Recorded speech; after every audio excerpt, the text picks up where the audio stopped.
Mesdames et messieurs, bienvenue sur Africa 24. Après 2 éditions en février 2016 et avril 2019, avec plus de 20 000 participants, EIFAGE et ses partenaires ont organisé la 3e édition du marathon EIFAGE de Dakar les 20 et 21 novembre 2021. Un événement international qui se veut à la fois sportif, culturel, citoyen et social.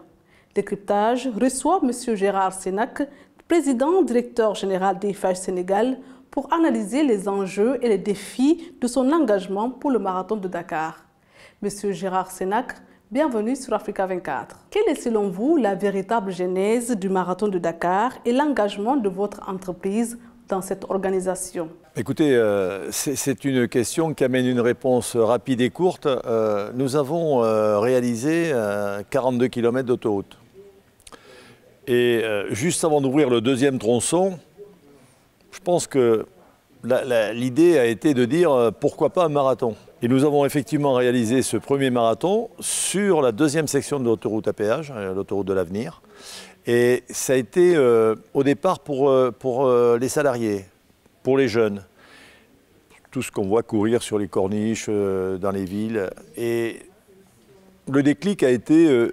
c'est un pari, hein? Et si on le faisait? Organisé pour la première fois au Sénégal en 2016, le marathon EIFAGE de Dakar est cité comme l'un des marathons les plus atypiques du monde. Quelles sont les spécificités de ce marathon selon vous et les raisons de son succès populaire manifeste? Je crois que nous l'avons fait en famille. Et EIFAGE l'a organisé pour un investissement d'abord humain. On n'a pas cherché à gagner de l'argent. De toute façon, à part des spécialistes qui font des marathons, New York, Paris ou autres, où il peut y avoir une rentabilité, là, le but était vraiment de faire vivre les Sénégalaises et les Sénégalais et de leur faire découvrir un événement sportif, mais un événement pour entraîner la jeunesse. Et on ne peut pas imaginer ce que c'est que de lancer un premier marathon. Si je n'avais pas eu à mes côtés les Sénégalaises et les Sénégalais de l'entreprise, les partenaires, les amis, on n'aurait jamais pu faire ce marathon. Parce que ce n'est pas notre métier. Alors comme je disais tout à l'heure, dans 1 mètre cube de béton, il y a aussi du sport, il y a aussi de la culture, il y a aussi du sociétal, il y a aussi du social. Et c'est tout ça réuni qui nous a permis de faire ce marathon. Le slogan de la course est « Courez Dakar ». Le parcours du marathon propose une immersion dans Dakar avec son architecture, ses bâtiments classés patrimoine mondial par l'UNESCO, dont certains sont réhabilités par votre entreprise EIFAGE. Quelle est la philosophie associée à cette démarche? Écoutez, Courez Dakar, c'est simple, tout le monde court dans Dakar. On court pour aller au travail, on court pour rentrer chez soi, on est toujours en train de courir. Et sur la corniche, le matin, le soir, vous voyez des gens qui courent. Après, le choix de changer de départ et d'arrivée, ça a été aussi de faire découvrir aux coureurs, aux personnes qui, même aux Sénégalais et Sénégalais, qui ne connaissent pas le centre-ville de Dakar, qui ne connaissent pas le plateau, qui ne connaissent pas... Alors la corniche, tout le monde la connaît, l'autoroute, tout le monde la connaît. Donc là, on a essayé de découvrir d'autres secteurs. Le marathon EIFAGE s'inscrit également dans la perspective de développement durable, en intégrant dans son organisation des actions éco-responsables. Comment définissez-vous ces actions dans l'engagement sociétal d'EIFAGE? Écoutez, déjà, l'engagement sociétal, je crois que c'est un engagement qui existe depuis longtemps. Et aujourd'hui, ce qui se fait en France et en Europe, il n'y a pas de raison de ne pas le faire en Afrique. Et EIFAGE est implanté ici donc, depuis 95 ans.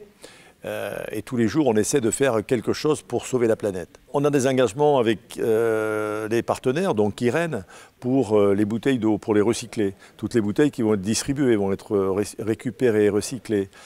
Après, il y aura des arbres qui seront plantés, il y aura du nettoyage qui sera fait. Il y aura... Non, tous les jours, on fait quelque chose. EIFAGE, selon vous, a toujours voulu participer activement au développement du pays. Quels sont les axes dans lesquels EIFAGE est le plus engagé? Et dans quelle perspective de développement vous inscrivez votre entreprise dans l'avenir? Vis-à-vis d'une certaine partie des populations, de toute façon, on ne peut pas faire un sans faute, on ne peut pas être à 100% accepté par tout le monde. Ce que j'aimerais dire aux Sénégalaises et aux Sénégalais ou aux pays africains qui vont regarder cette émission, c'est que j'aime l'Afrique. J'aime l'Afrique, j'ai participé dans tous les pays, je suis de belles aventures, de beaux chantiers, de belles rencontres. Et Eiffage au Sénégal, c'est l'exemple même d'une entreprise qui travaille. On est 99,85% de Sénégalais. Moi-même, j'ai la double nationalité de près de 20 ans. Donc moi, je pense qu'on pourrait dire que le Sénégal devrait être fier, et les Sénégalaises et les Sénégalais d'être fiers de dire c'est le premier autoroute en concession en Afrique de l'Ouest. Au lieu de dire oui, ça a été fait par une société française. Non, on est Sénégalais. C'est vrai que ça devrait être à la portée de tout le monde. Mais il faut aussi que l'investissement soit rentabilisé. Donc c'est pas facile. Je comprends ceux qui disent que c'est cher. Je comprends ceux qui sont heureux de l'emprunter. Je suis conscient qu'il faut faire des améliorations. Je suis conscient qu'il faut aussi trouver les voies et moyens pour que nous puissions circuler plus facilement. Il faudrait aussi éviter les accidents. Pour ça, il faut qu'il y ait que tout le monde prenne conscience que rouler sur une autoroute, c'est un peu compliqué, qu'il faut être prudent. Et si tout le monde y met du sien, on aura peut-être moins d'accidents, donc ça se passera mieux, ça allera plus vite et tout le monde sera content.